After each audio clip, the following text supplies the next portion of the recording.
मुंबई आणि पुण्यामध्ये गणेश विसर्जन मिरवणुका लांबलेल्या होत्या। उशिरानं लालबागचा राजा गणपतीचं आज अनेक गणेश पंडांचं विसर्जन पार पडलं। चंद्रग्रहण असल्याने या काळात गणपती विसर्जन पार पडलं, तर धार्मिक दृष्टिकोनातून ग्रहण काळातील विसर्जनाच्या संदर्भात नाशिकच्या काळाराम मंदिराचे पुजारी महंत सुधीरदास यांनी नेमकं काय म्हटलंय आपण ऐकूयात। लालबागच्या राजाचं जे विसर्जन वास्तविक पाहता काही तांत्रिक कारणामुळे त्यांचं जे विघ्न अडलेलं आहे, त्यांचं जे विसर्जनाचं जे आज कार्य काही कारणामुळे लेट झालं असं सांगतात।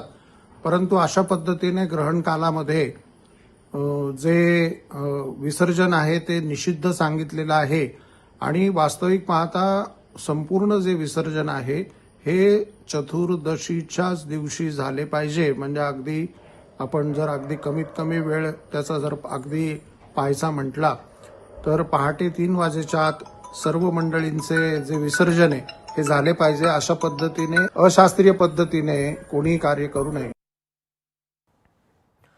पुढच्या महत्त्वाच्या बातमीकडे आपण वळूयात। मराठा समाजासाठी काढलेला